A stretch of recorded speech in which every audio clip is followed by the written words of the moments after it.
이 부동산 이제 세제와 관련해 가지고는 이게 좀 복잡하게 느껴질 수 있어요. 어려워요. 예. 네, 그래서 일단은 쉽게 전달하고 예.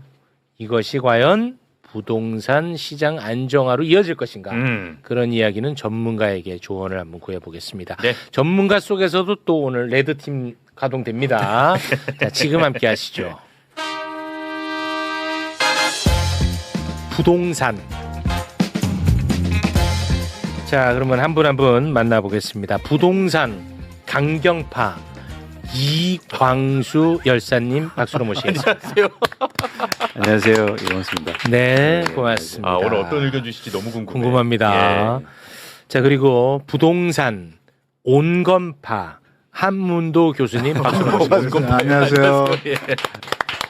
자, 그리고 부동산 개발파 김열매 대표님 박수로 모시겠습니다. 반갑습니다. 안녕하세요, 김열매입니다. 저 아이, 어쩌다 개발파가 됐고, 저 개발. 대표님, 네. 저는 이 구성 너무 좋아하고 너무 감사하고 항상 모시고 싶은데 네. 너무 좀 힘들어하고 아파하시는 것 같아서 아, 그래요? 모시는 게 좀 주저하게 돼요. 아, 네. 타격감이 없다고는 못하겠는데요. 아. 저는 그래도 다양한 의견이 필요하다고 보고, 저 맞습니다. 최대한 중간에 서려고 하는 쪽이에요. 중간 아니에요. 중간은 중간 한문도 없어요? 교수님 계시기 때문에 네. 그렇게 가시면 한문도 교수님 갈 데 없고 이광수는 저 밖에 나가 있어야 돼요. 네, 중간 안 돼요. 네, 고맙습니다. 네. 자, 왜냐하면 이게 워낙 중요하기 때문에 부동산은 다양한 의견을 들어야 되는 거예요. 그렇죠. 또 어려운 문제고. 그렇습니다. 예. 내가 무슨 정답을 알면은 내가 생각하는 정답을 얘기하는 사람만 모시고 그 얘기만 주장창 그렇죠. 듣겠지. 네, 네. 그게 아니잖아요. 그래서 더 소중합니다. 네. 네. 자, 이재명 정부가 드디어 부동산 세제 개편안을 발표를 했습니다. 크게 이제 두 가지입니다. 보유세 부분. 보유세. 그리고 내가 갖고 있을 때 돈 네, 내는 네. 거 보유세. 그 정도는 알지. 보유라는 거 알지. 내가 보유한다. 내가 갖고 갖고 있다. 있다. 그럴 때 내는 세금. 아, 오케이. 보유세. 이 정도는 알지. 그거 그리고, 한참 그렇게까지 설명해 주면. 아니 그래야 알아들어. 아, 예, 예. 너를 이해시키는 거야. 양도세. 그리고 두 번째는 양도세. 양도세. 양도세 알아요? 누군가한테 뭐 팔거나 이럴 때 팔 때 내는 돈. 아니지. 팔 때 예. 내가 산 가격에 비해서 아, 더 비싸게 팔면 그 차액에 대해서 세금. 과세가 돼서 내는 세금. 그렇죠. 양도세. 양도세. 이 두 가지 예. 오늘 얘기할 겁니다. 네. 분명히 세 분한테 말씀드립니다. 공급에 대한 이야기 오늘 안 합니다. 그렇죠. 아시겠죠? 아, 네. 오늘 딱 이 두 가지에 대해서만 얘기 나눕니다. 예. 전월세 얘기하지 않습니다. 김영래 대표님. 요거에 대해서만 하겠습니다. 아, 네, 예, 확장되면 안 돼. 네, 좋아요. 자, 전월세 얘기 다음에 하시는 거죠? 다음에 그럼? 하죠. 네, 알겠습니다. 네. 보유세 이번 이제 발표할 네. 세제 개편. 네. 간단하게 얘기하면 실거주 1주택자의 부담은 지금보다도 오히려 줄여버려. 아, 됐지? 예, 예. 실거주 1주택자. 부담 낮춰주고. 부담을 오히려 지금보다 낮춰. 예. 대신에 초고가 주택 그리고 비거주자. 초고가라면 시가로 45억 이상. 엄청 비싸긴 해. 오, 예. 초고가 주택 그리고 비거주자에 비거주자. 대해서의 부담은 지금보다 높여. 요게 방향성이야. 예. 보유세는. 큰 틀에서. 큰 틀에서. 예. 자, 그리고 양도세. 양도세. 비거주자의 부담은 증가시켜. 비거주자. 그리고 공정성 차원에서 자, 세금이라는 것은 비율로 매기잖아. 율. 예. 비율로 매겨버린단 말이야. 그래서 돈을 엄청나게 차익을 많이 남기는 사람들에게 오히려 혜택이 돌아갔단 말이야. 아, 기존에. 왜냐하면 예. 돈을 내가 20억을 벌었어. 예. 거기에 대해서 감면율을 예를 들어서 80%를 해줘. 그러면 감면되는 게 너무 커져버리잖아. 그렇죠. 맞지? 예. 근데 내가 1억만 벌었는데 80%는 감면이 덜 되잖아. 그렇죠. 그러니까 돈을 많이 벌면 많이 벌수록 감면이 많아지는 거야. 아, 혜택이 더 많았네. 이거는 불공정이다. 아, 예. 그래서 윗상한제를 둬. 그래서 상한제를 둬가지고 돈을 많이 번 사람들을 쪽 감면을 덜 해주는 거야. 덜 해주고. 요 방향성이야. 네. 제가 정리는 잘 했나요? 맞습니까? 이 방에서? 예, 잘하셨고요. 맞아요? 예, 그러니까 그 양도세 관련돼서 공제 한도를 두는 건 약간 이제 부연 설명이 필요한데 그건 다시 설명드리겠습니다. 이따가 할 거니까 자세하게는. 네네네. 그러니까 대충 틀만 이제 얘기해 알았어요. 주세요. 틀은 네. 아주 잘하셨어요. 틀은 잘했습니다. 네네네. 자, 그러면 이제 보유세에 대한 이야기부터 좀 한번 해보겠습니다.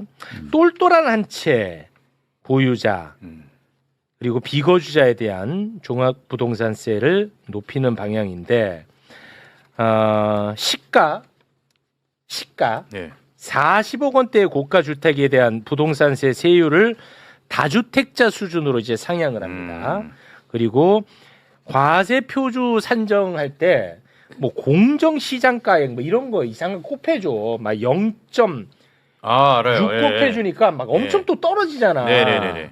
그래서 이거를 2028년 최대 80%까지 상향 조정. 더 올린다. 그러니까 0.8 곱해주는 예. 뭐 이런 식으로 해주는 거예요. 아. 그래서 실사례로 한번 보여드릴게요. 네. 이렇게 하면 어떻게 되느냐? 실거래가 45억짜리 집에 10년간 거주한 70대의 경우를 사례로 한번 준비해봤어. 사례로.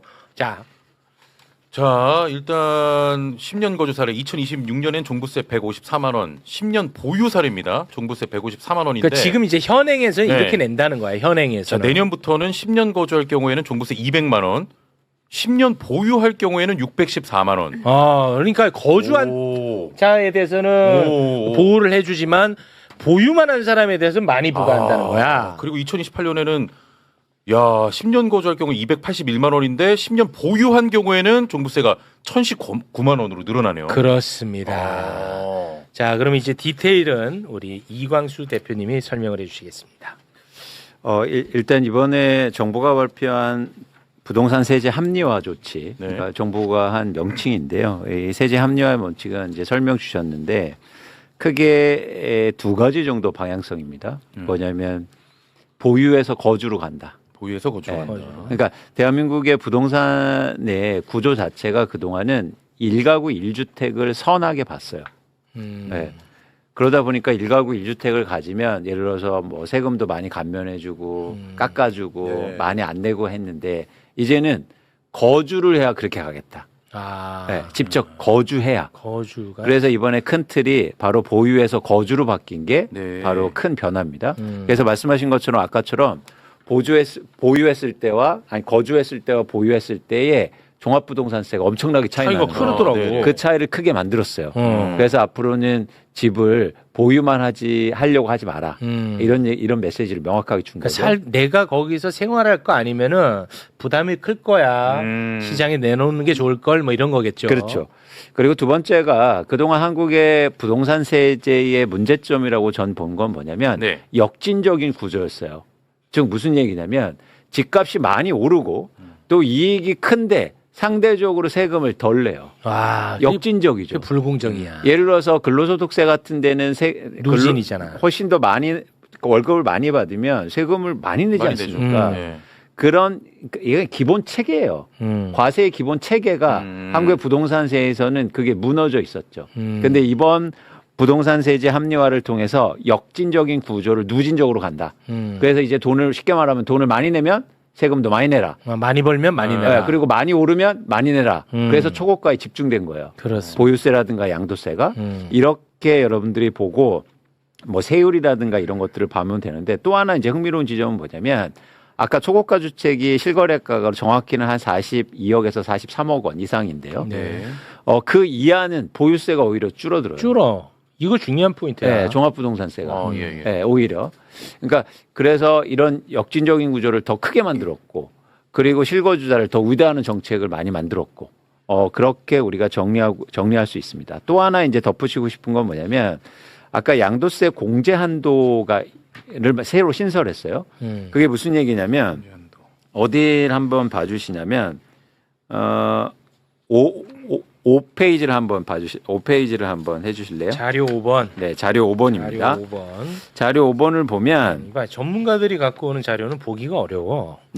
이게 뭐야? 최영진 바로 돌아서잖아. 네, 이게 그러니까 뭐야? 쉽게 말씀드리면 1가구 1주택자만 생각해 볼게요. 1가구 1주택자를 내가 집을 갖고 있으면 아파트를 갖고 있으면 거주하고 보유하고 동시에 매년 지날수록 양도세를 감면해 줬어요. 매년 8%씩. 매년. 네, 그래서 10년 동안 거주하고 보유하고 있으면 80%를 공제해 줬어요. 세금을 80%를 깎아줘. 예. 그러니까 양도 차익이 많이 나면 깎아주는 것도 커지는 거죠. 그 양도 차익이 20억 나는 사람, 100억 나는 사람, 그렇지. 80%를 감면해주니 돈을 많이 벌면 많이 벌수록 더 많이 깎아주는 게. 그게 오히려 혜택을 역진적인 받았네. 구조라는 거예요. 그게 역진이라는 거야. 근데 이 문제를 어떻게 해결했냐면 공제 한도를 넣었습니다. 깎아주는 한도를 캡을 씌웠어. 그렇죠. 그래서 예를 들어서 내년 2028년부터는 내후년부터는 20억만 깎아줄 거야. 나머지는 제대로 내. 더 이상 이익이 나면. 예. 그리고 2029년 때는 10억만 깎아줄 거야. 10억. 양도차익. 나머지는 제대로 내. 이렇게 한 거예요. 그렇지. 자, 그러면 너한테 이제 알아듣고 있는지 본다. 내가 산 값보다 팔 때 값이 100억을 더 벌었어. 네. 100억. 100억. 그럼 기존에 이거 10년을 갖고 있었어. 네. 기존에는 이거 얼마 깎아줬어? 세금을. 기존에는 100억을 벌었다고요? 기존에는 80억을 깎아줬지. 그렇지. 네. 근데 그거를 캡을 씌워서 뭐 10억까지만 해준다는 그렇지. 거야. 그치? 2029 년에. 간단하게만 하면 그런 거예요. 네. 간단하게 그래서 얘기하면. 실내를 보여드릴게요. 6페이지를 한번 볼게요. 6페이지 갑니다. 네, 자료 6번. 자, 이거 어떻게 영향을 미치냐면 2027년 기준으로 해서 양도가 일단 사례 1이에요. 양도가액이 32억 원이에요. 취득가액이 12억 원이에요. 그러면 20억을 벌었죠. 10년 동안 20억을 번 거예요. 근데 2027년에는 이렇게 되면 산출세액이 2억 3,600만 원이 나왔어요. 2억. 네, 그렇죠? 그런데 이제 이 공제 한도가 지워지는 순간 4억으로 증가합니다. 이해하셨죠? 근데 이게 금액이 커질수록 더 커져요. 사례 2를 볼게요. 사례 양도가액이 75억이에요. 취득가액이 25억이에요. 그러면 양도 차액이 얼마입니까? 50억이죠. 50억을 네. 쉽게 말해 돈 벌었다는 거예요. 50억 그냥 50억 벌었어. 벌었어. 근데 2027년도에 산출세액이 3억밖에 안 냈어요. 50억을 벌었는데 3억을 내요. 그러니까 왜냐면 지금은 이제 공제를 많이 해주니까. 80% 공제해 80% 주니까. 해주니까. 3억 냈어. 근데 2029년도에는 13억 7천만 원 내야 됩니다. 2029년에는 네. 13억. 네. 그러니까 10억 정도가 늘어나네. 놀랍지 않습니까? 차이가 크네. 이거를 제가 지난번에 주장한 거예요. 이거 주장했잖아. 그러니까 1회만 해주자. 이걸 1회만 해주자라고 전 주장했는데 생애 1회만 하자. 이번에는 상한을 실제로 뒀어. 나온 건 상한을 둔 거예요. 예. 네. 그래서 이게 크게 또 하나의 방향성이다. 그래서 이제 제가 말씀드리고 싶은 건 제가 이것만 하고 이제 그만할게요. 뭐냐면 4페이지 자료 4번 한번 볼게요. 자료 4번. 제가 정리하고는 이겁니다. 이번에 부동산 세제의 변화는 보유에서 거주로 부동산 시장 정상화를 일단 추구했고요. 예. 그다음에 역진에서 누진으로 조세부담의 형평성을 추구했고 그다음에 아까 양도세 공제 항도 등 새로운 정책으로 부동산 개혁 의지를 보여준 정책이다. 이렇게 일단 판단합니다. 네. 알겠습니다. 이렇게 설명을 해도 좀 뭐가 이렇게 복잡하냐 이런 분들이 좀 있네. 이광수만 손대면 복잡해지나 봐. 아니, 아까 그 표 같은 게 좀 복잡해서 좀 그래요. 복잡하게 네, 느껴졌나? 맞아. 아무튼 뭐 흐름만 알면 되니까. 네. 다시 한 번만 그러면 보유하는 사람들 다 세금 깎아주는데 이제 안 돼. 실제로 거주해야 돼. 거주하는 사람은 변화예요. 공제를 많이 해줘. 네. 두 번째는 뭐냐면 돈을 많이 벌면 공제를 더 해줬어. 공제 금액이 컸어요. 그렇지. 근데 그거 안 돼 이제. 이제 안 돼. 돈을 많이 벌면 세금 많이 내. 이거예요. 자, 그 좋습니다. 방향성은. 자, 그러면 평가를 좀 한번 해볼까 하는데 우리 이광수 소장님은 이번 세제 개편안이 부동산 시장 안정화에 도움이 된다고 보는 입장입니까? 부동산 시장 안정화의 개념 규정을 명확히 해야 되지만 일단 저는 안정화의 가장 핵심은 합리성과 공정성을 가져야 된다고 봐요. 세제가. 네네네. 그런 측면에서는 합격점을 받았다. 그리고 좋다. 잘했다. 잘했다. 그리고 첫걸음을 잘 뛰었다. 이렇게 일단 판단합니다. 공정의 차원을 매우. 그리고 합리적이다. 합리적이고. 합리적이다. 왜냐하면 합리성도 되게 중요하거든요. 네. 예를 들어서 지금 뭐 시민단체나 굉장히 진보적인 단체에서는 말도 안 된다. 왜? 왜 초고가만 내게 해? 다 내게 해야지. 너무 약하다? 그렇죠. 아. 그런데 그거는 지금 시점에서 합리적인 정책이 아니에요. 시장의 수용성이 떨어진단 말이에요. 그렇게 하면 누가 이거를 찬성하겠습니까? 다 내게 생겼는데. 첫걸음이라는 게 중요하잖아요. 전 그 얘기를 하는 거예요. 자, 이 정책이 지금 양쪽에서 다 욕을 먹고 다 있어요. 욕 먹고 있어. 왜냐하면 진보정의단체나 시민단체에서는 너무 약하다고 욕하고 있고. 그리고 이쪽에서는 너무 세다. 국민의 그래서 입장에서는 너무 세다. 기본 완전히 양쪽 받고 있는데 저는 오히려 공정하고 합리성을 갖고 있기 때문에 욕을 먹는 거다. 욕을 먹는 것 자체가 전 좋다고 봐요. 네. 네. 좋습니다. 그렇게 이제 평가 들어봤고요. 네. 온건파 평가 한번 좀 들어보겠습니다. 교수님 저는 진짜 궁금해요. 교수님이 어떻게 평가하실지가. 공정과 지금 우리 위원님 말씀하신 대로 공정과 실거주 유지의 어떤 정책 방향은 상당히 긍정적입니다.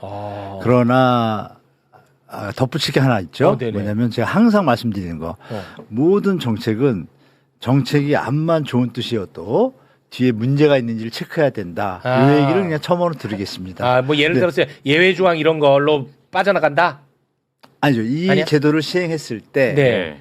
시장에서 벌어지는 시장 현황, 시장의 흐름, 매매, 뭐 아까 그 얘기 하지 말라는 거, 뭐 이런 것들의 시장 변화에 대해서 조금 케어 준비를 미리 하고 있어야 된다. 그 부분이 여기에는 녹아나지 않았기 때문에 추후에 발표되는 대책에 있기를 간곡히 기대해 봅니다. 그러면 두 분의 의견 평가는 거의 비슷한 거야. 왜냐? 공정성의 방향성에 대해서는 나는 좋게 본다. 하지만 부동산 시장 안정화에 대해서는 후속 대책이 따라줘야 된다는 입장이잖아요. 정확하죠. 첨언 하나 드리자면 첨언합니다. 예전에 제가 여기 매불쇼 나와서 근로소득자 우리나라 총 버는 돈의 1년에 세금 내는 비율이 10%라는 걸 보여드렸고 자영업자분들은 11.8%. 근데 우리가 부동산에서 양도 차익은 2.2%밖에 안 나왔어요. 2.2야. 5배를 자영업자나 이런 분들은 세금을 열심히 내고 있는데 불로소득으로 많이 버시는데도 불구하고 2.4%밖에 안 낸다. 이건 좀 불공정하잖아요. 그게 이제 여기에 녹아났다. 저는 그렇게 평가합니다. 양도세가 세율이 2.4%예요? 아니죠. 구간마다 다 틀리죠. 구간마다 좀 달라요? 남는 금액마다 단위가 틀립니다. 아무튼 뭐 평균 내면 한 2.4. 그 평균 2.4%는 1년 동안 사람들이 팔고 사가지고 양도세가 생겼을 거 아니에요? 사줘야. 그래서 우리가 양도세를 걷잖아요.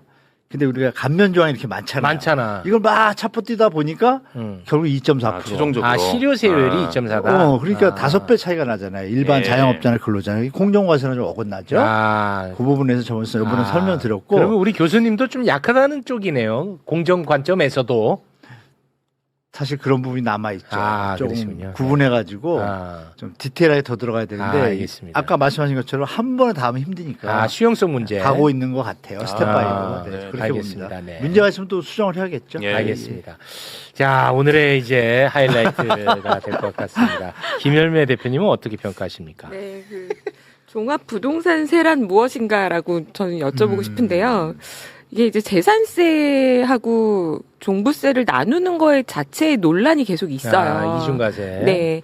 근데 이제 재산세는 해당되는 사람이 너무 많으니까 요거는 계속 못 올리고 있고 종부세는 해당되는 가구가 이번에 나오는 게 초고가 주택 뭐 0.3%, 0.4% 얘기하지 않습니까? 시가 40억 이상은 한 0.3% 네, 정도래요. 0.3, 0.4 정도라고 얘기하고 있는데 대상이 적은데 과세를 강화하는 거 뭐 그래요. 소득이 올라가니까 양도세 과세 많이 하는 거 뭐 저도 필요하다고 봅니다. 그 구간에 대해서. 근데 이 세금에서는 아까 말씀하신 보유세와 거래세 요 두 개의 관점에서 봤을 때 보유세의 대부분 99.7%를 제외한 그런 세제다.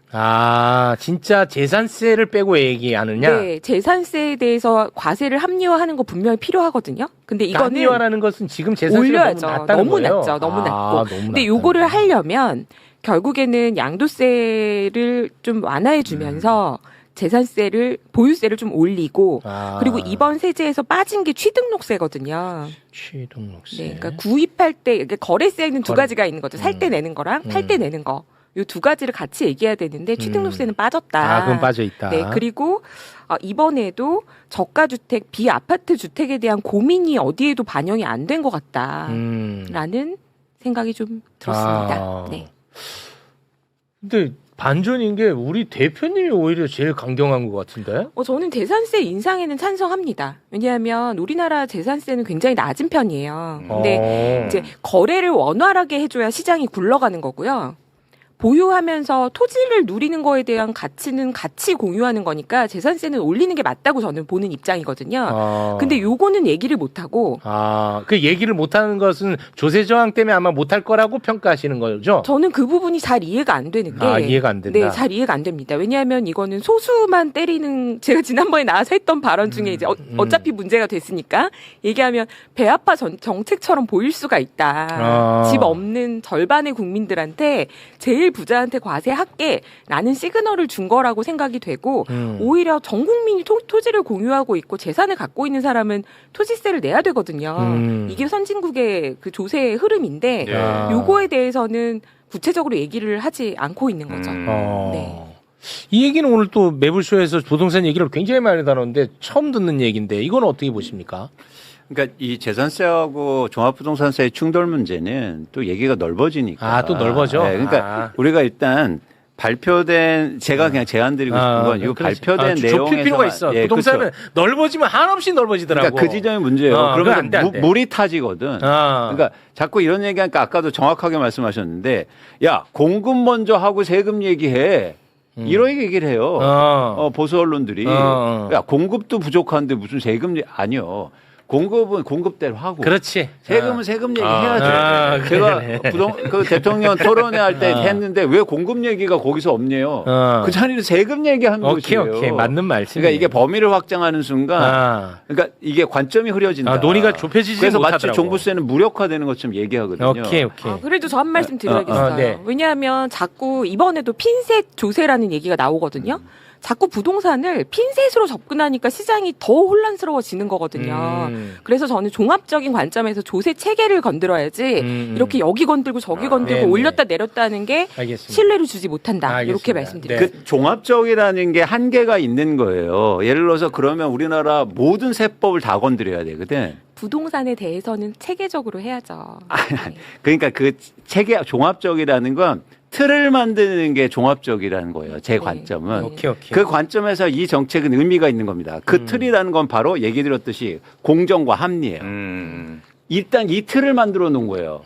그래서 의미가 있다. 그래서 거기까지 확정하면 그런 모든 세금을 건드려야 되는데 그 얘기를 보다 일단 이 세금에 대해서 이제 국한해서 말씀드리는 거고 그래서 굉장히 사실은요 획기적인 정책들이에요. 이 정책은. 한 번도 우리나라에서 거주를 얘기한 정책은 없었어요. 그런가요? 그래요? 네. 그래? 1가구 1주택은 선이었다고요. 누구도 이걸 건드리지 못했어요. 1가구 1주택자는 야, 1가구 1주택을 왜 건드려? 거주 비거주로 나누지 야, 집 한 채 있는데. 근데 이제는 집 한 채 있는데 막 200억짜리 집을 들고 있네? 그러니까 문제가 생긴 거예요. 그래서 결국에는 이 관점을 크게 튼 거라고요. 엄청난 변화입니다. 사실 이거는요, 우리가 다시 한번 생각해 봐야 되는 게 한 번도 없었더니 굉장히 혁명적인 일이에요. 이제 집을 우리는 거주로 볼 거야. 이거예요. 그래서 이건 제가 오랫동안 주장한 건데 한 번도 생각해 보지 못했던 이번 정책이 나왔고 두 번째는 뭐냐면 아까 얘기한 것처럼 합리적 기준으로 해서 무슨 얘기냐면 예를 들어서 종부세를 올리면 모든 걸 다 올려야 된대. 그동안 그래왔죠. 같이 다 올렸어요. 같이 올리는 게 바로 예를 들어서 조세 정의에 맞고 이런 얘기를 했다고요. 근데 이번만 딱 초고가 주택만 올린 거예요. 이것도 사실은 저는 혁신적이라고 보는 겁니다. 제 입장에서는. 왜요? 수용성 측면이고 저는 효과가 있다고 보는 거예요. 왜냐하면 우리나라 집값에 왜 초고가만 얘기하는지 그런 말씀을 하시지만 첫 번째 가격 폭등의 진원지는 어디입니까? 강남. 그렇습니다. 그리고 사람들이 상대적 박탈감을 가장 느끼는 곳이 뭐예요? 박탈감이요. 강남의 집값 상승. 그렇죠. 세 번째 우리나라 자산의 양극화의 근원지가 어디입니까? 강남. 그렇죠. 그래서 초고가를 건드린 거예요. 근데 이거를 아무도 그동안 못했어요. 의미가 있는 방향이에요. 이걸 건드려야. 자, 성은요. 성은 위에서부터 무너지는 겁니다.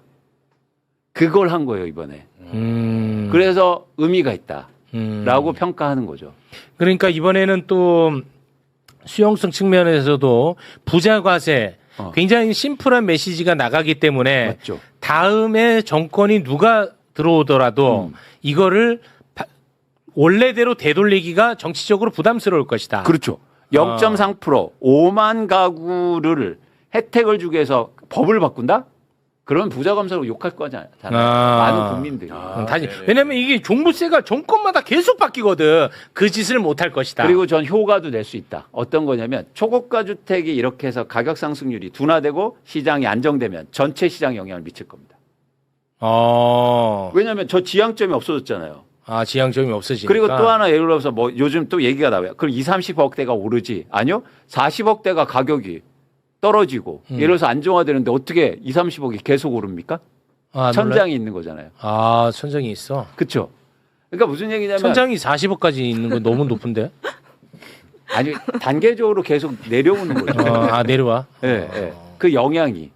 여기 네. 내려와. 그래서 이게 전 중요하다고 본 거예요. 이걸 그래서 계속 주장했잖아요. 초고가 주택 우리 보유세 올리자. 그렇습니다. 부담 있는 수준으로. 맞습니다. 한 가지 아쉬운 건 세율이 조금 낮긴 하다. 느낌보다. 세율이 조금 낮은. 그러나 이제 시작이기 때문에. 네.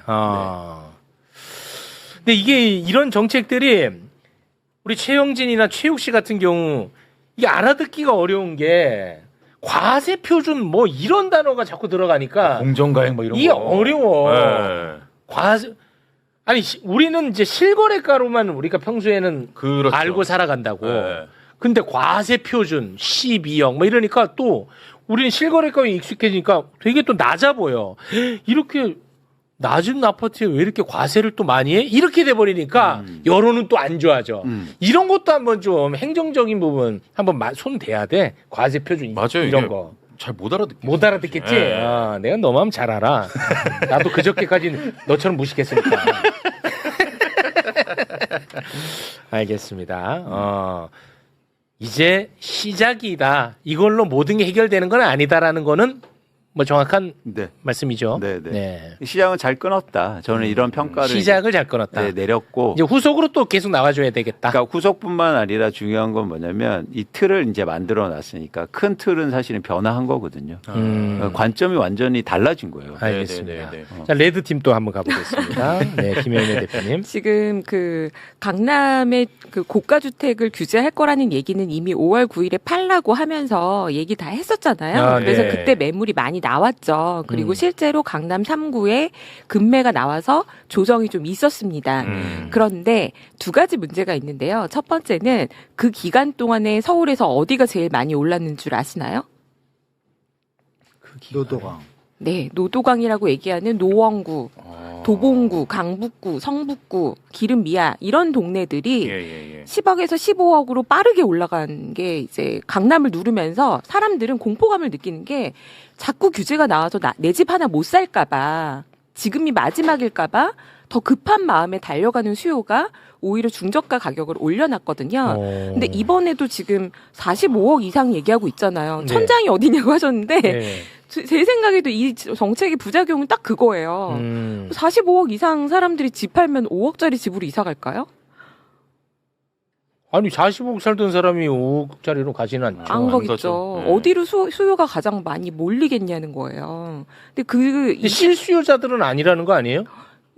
아니죠. 실수요자들은 그러니까 이제 종부세가 굳이 부담이 돼서 판다면 파는 사람들은 실수요자들이 파는 건 아니라는 거잖아. 실수요자한테 거주하고 나서 팔라는 거니까. 아니 그러니까 이번에 네. 종부세가 부담스러워서 파는 사람은 네.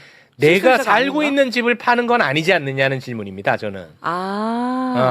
거주하는 사람은 별로 부담이 안 된다. 그렇지. 네, 뭐 그렇게 보실 수 있겠네요. 야, 내가 예리했나 봐. 나 예리했어?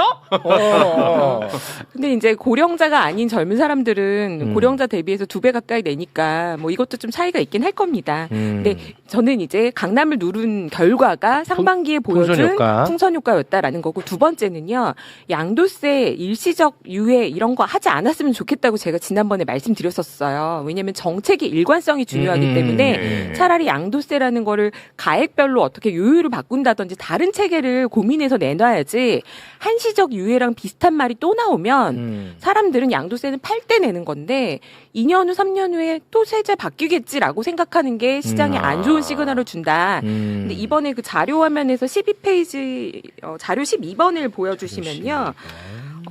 원래 5월 9일까지는 안 팔면 기본 세율이 네. 그 두 번째 있는 거 보시면 다주택자 조정 대상 지역의 주택 양도세 중과 한시 완화인데 5월 9일까지 안 팔면 기본 세율이 45%까지 있는 거를 20%포인트를 더한다. 3주택 이상자는 30%포인트 더한다라고 했어요.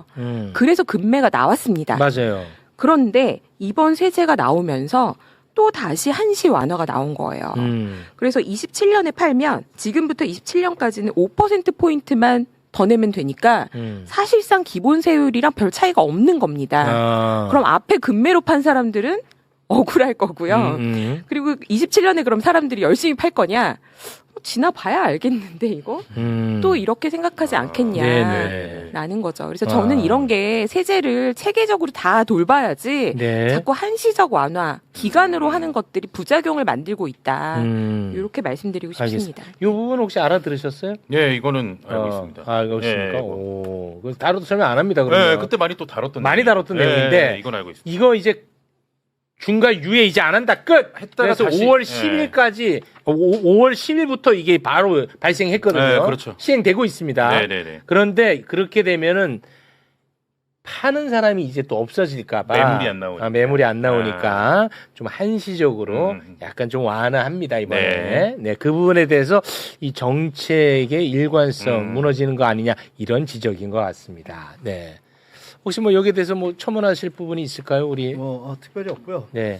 저 종부세 아까 얘기가 좀 나오셨는데 우리 이 위원님께서 제가 뭐 다 아시는 분도 계시겠지만 한번 우리 시청자분들이 아셨으면 해서 종부세가 이제 서울이 대한민국이 어려울 때 서울을 키웠잖아요. 근데 그 기반시설은 다 국민 세금으로 많이 투입이 됐어요. 서울이 가치가 올라갔죠. 그러니까 부동산을 가지고 있는 분들은 불로소득이 더 생기게 됐죠. 네. 그때 이제 서울에 지방세는 많이 들어오는데 남아요, 재정이. 지방은 이제 모자라게 된 거죠. 그럼 우리가 예전에 어른들 보면 돈이 부족하니까 큰아들을 잘 키워서 큰아들이 좋은 직장을 가가지고 돈을 잘 벌면서 동생 또 도와주고 이러면서 이런 게 우리나라의 전통이잖아요. 네. 보통. 그럼 이것도 같은 식으로 한번 바라볼까요? 서울을 막 키워줬어. 서울이 너무 잘 컸어. 부동산도 많이 올랐어. 네. 같이 예전에 지방에 있던 분은 그대로인데 여기는 10배가 올랐어. 네. 그럼 한 두세 배 떼어서 줄 수 있잖아요. 네. 이 논리에서 생각을 해가지고 노무현 대통령이 이걸 만든 거예요. 종합부동산세를. 네. 네. 만들 때, 그러면 종부세라고 따로 이름을 붙여야 이 국세가 되거든. 그러면 걷어서 지방 교부세로 전국에 계속 나눠준 거예요. 네. 뜻이 아주 좋은 거예요. 네네네. 그래서 여기서 아셨던 건 뭐냐면 접근법이 네. 대통령이 한마디 저라면 우리가 그동안 서울이 이렇게 다 됐고 잘 살게 됐고 우리 부자분들한테 좀 양해를 구한다. 지방에 지금 안 좋아지고 있다. 우리 세금을 조금만 더 내주시면 지방 교부에 좀 힘을 쓸 테니 뭐 이런 표현들이 같이 됐다면 얼마나 좋았을까. 근데 이거는 아까 막 핀셋 타겟 얘기했잖아요. 그런 느낌이 많고 징벌적 느낌이 많아. 국민 통합이 이 정부의 모습인데 그런 부분들을 관료들이 좀 다독였으면 그런 바람이 좀 있습니다. 차후라도 네네. 똑같은 정책이 되도 그죠? 우리가 용돈 줄 때 무슨 말씀인지 알겠다. 그죠? 저도 지금 듣고 보니까 굉장히 네, 좀 그랬으면 그렇게 좋겠다. 했으면 수용수익도 네. 높았겠다는 생각이 좀 드네요. 그렇죠. 예. 네. 그 역할을 우리 세 분이 지금 조금이나 하고 있다는 점 네. 말씀을 드려봅니다. 저도요. 네. 자, 그러면 오늘은 여기서 마무리를 네. 짓겠습니다. 그 공급 대책도 뭐 좀 있으면 나올 것 같던데 보니까 네, 맞죠? 공급하고 그다음에 금융정책 같이 금융정책, 대출 규제 연이어서 같은 거 계속 나올 것 예. 같은데 그때마다 또 함께 해주셔야 될 것 알겠습니다. 같습니다. 네. 이번에 나온 정책과 관련해 가지고 나올 얘기 다 나온 거죠 오늘? 세제요. 오늘 세제 관련해서 일단 어떤 게 있냐면 이제 비판들이 많잖아요. 비판 많아. 그 지금. 비판들이 합리적이지 않아요. 제가 볼 때. 지금 그 나경원 같은 사람 비판하는 거 잠깐 좀 올려주시겠습니까? 예. 네, 정권의 정책 실패를 국민들의 지갑을 털어 메우려는 국민 강탈 세제 계약이다. 이 대통령이 본인 집을 처분하자마자 국민에게 세금 철퇴를 내린 것이다. 39년간 유지된 부동산 세제의 기틀을 하루아침에 무너뜨렸다. 조세 개혁이 아니라 닥치고 증세다라고 나경원 의원이 얘기했고요. 장동혁 대표는 국민은 폭염으로 열불나 죽겠는데 이재명 대통령이 귀국하자마자 던진 것이 세금 폭탄이다. 말은 공정가세를 위한 조세 개혁이라고 번지르르 하지만 실상은 뿌린 돈을 걷어가는 조세 강탈이다. 네, 뭐 이런 식으로 지금 난리거든요. 네, 그러니까 말씀드린 것처럼 뭐 0.3%에서 0.4%밖에 증세가 안 되는 거고요. 저 말은 일단 틀리고 네. 또한 이제 대표적으로 문제하는 게 뭐냐면 세입자에게 전가된다. 뭐 이런 비판들도 굉장히 많잖아요. 네. 근데 문제점이 굉장히 많은 지적들이에요. 그래서 우리가 이제 그런 비판에 대해서 어떻게 설명하고 접근하기가 중요하죠. 그렇지. 네, 네. 그거를 잘해야 돼. 맞습니다. 맞습니다. 그래야 이 정책이 계속 나갈 수 있는 거예요. 그렇죠, 그렇죠. 예, 이 여론에 밀려버리면 끝나. 저는 SNS를 안 하는데 저는 아이디는 있거든. 네. 그래 어제 이렇게 좀 봤어요. 부동산과 관련해 가지고 부동산 정책 악마가 너무 심해. 진짜 심하더라고 내 보니까. 네네. 그럼 이 수용성 떨어지고 이렇게 되면 밀리거든. 그럼 어떻게 되냐면 입법 과정에서 또 물이 타집니다. 그러면 또 심각해지는 거예요. 과거에도 그런 현상들이 있었거든요. 예. 이렇게 정부가 의지를 갖고 세제를 줬는데 국회 과정에서 민원이 들어오지 않습니까? 네. 그리고 여론이 들어가잖아요. 그러면서 희석이 돼요. 유예가 되고 그다음에 공제가 또 들어가고 또 수많은 해석 소황이 들어가기 때문에 그런 것들을 원천 차단하는 게 이제부터 진짜 필요한 거죠. 제가 볼 때. 알겠습니다. 자, 그러면 세 분과는 여기서 인사를 나누겠습니다. 김열매 대표님 상처 안 받으셨죠? 그럼요. 아니, 그러니까 또 가갖고 막 댓글 보고 막 그렇게 상처받고 그러시지 마시고. 제 마음에서 우러나오는 대로 저는 하고 있고, 예. 제가 뭐 강남의 부동산을 대전할 이유가 없어요. 왜냐면 저의 이해관계가 1도 없는 건 이광수 대표님도 아세요. 그럼요. 저도 부잣집 딸이었으면 좋겠네요. 네. 아닙니다. 네. 자, 세 분과는 여기서 인사 나누겠습니다. 세 분 대단히 고맙습니다. 감사합니다. 이번에 발표된 부동산 세제 개편의 핵심은 보유보다 실거주입니다. 실거주 1주택자의 부담은 줄이고 초고가 주택과 비거주 보유자에게는 세부담을 높여 조세 형평성을 강화하겠다는 것이 정부의 방향입니다. 다만 전문가들은 세제 개편만으로는 시장 안정에 한계가 있을 수 있다며 공급과 금융정책 등 후속 대책이 함께 추진돼야 한다고 평가했습니다. 앞으로 국회 논의 과정에서 어떤 부분이 수정될지, 실제 부동산 시장에는 어떤 변화가 나타날지 계속 지켜볼 필요가 있습니다. 여러분은 이번 부동산 세제 개편 공정한 개혁이라고 보시나요? 아니면 과도한 증세라고 생각하시나요? 댓글로 여러분의 의견을 남겨주시고 도움이 되셨다면 구독과 좋아요도 부탁드립니다.